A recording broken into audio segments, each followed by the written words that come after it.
Welcome back. In this lesson, I'm going to demonstrate and talk about different kinds of notifications, business rules, and scripts.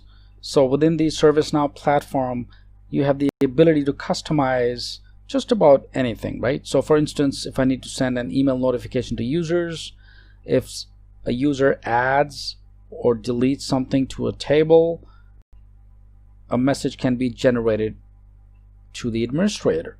And this could be through push notifications, through email notifications, and creating business rules. So first we'll take a look at some of the existing business rules, and then I'll quickly demonstrate how to actually go ahead and create one. So let's go ahead and find first the business rules. So I'm going to just type business here and scroll down. Under the system definition application, there's a module called business rules.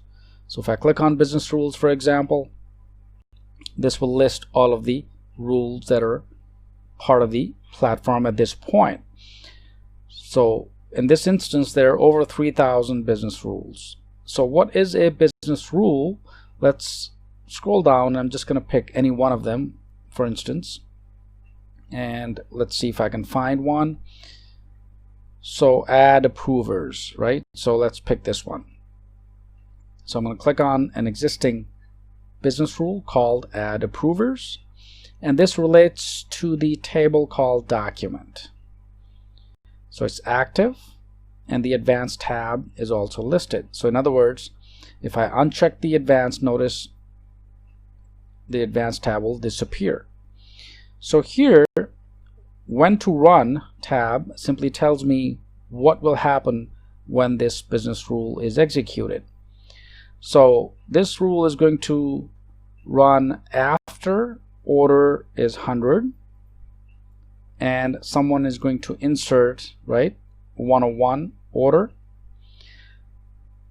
There is a condition, or at this point no conditions. However, there is a script.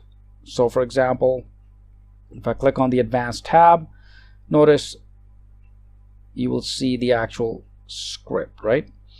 So we're not going to get into scripts obviously at this level, but for your consumption you need to understand that we can work with notifications, approvals, rules, and we can create scripts. So your developer can in fact go out there and create these variables, get the script running, and then the actual rule is executed.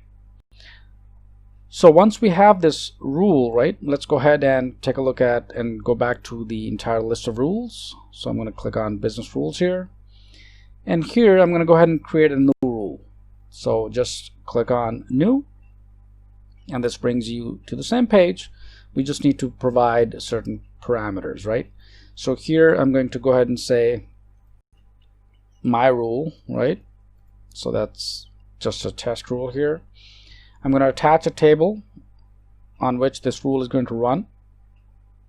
So let's go ahead and find the requested item. Same thing we've been using in previous lessons. So I'm going to choose the requested item table. And when to run this rule is insert. So every time an item is inserted or updated, for example, it's going to run the rule.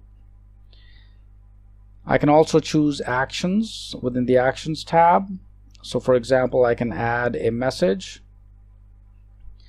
I can set the field values, right? So for example, this field value could be any one of these fields as part of the table.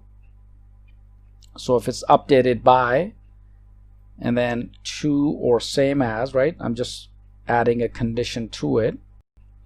So updated same as, for example, created by, right?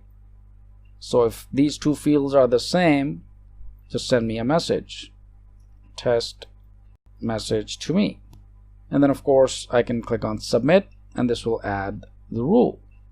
If I need to add some scripts to it, I can of course navigate to the advanced tab as well. So now the business rule is created every time a user requests an item and the creator and the updater is the same, I'm going to get a message.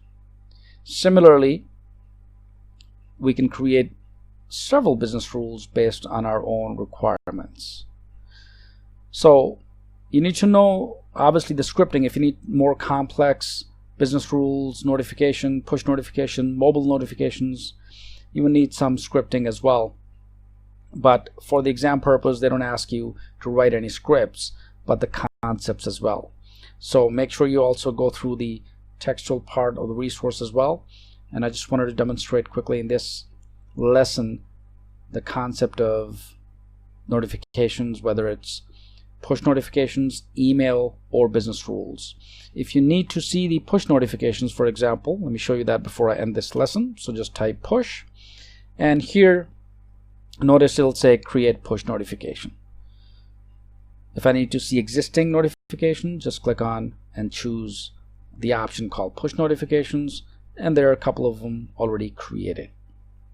Similarly, if I were to say email, right, it's going to give me applications and modules that relate to email summaries. I can take a look at email properties, diagnostics, and under infrastructure services, I can also configure these emails. So understand these concepts. Hope this helps. Practice, and let's move to the next lesson.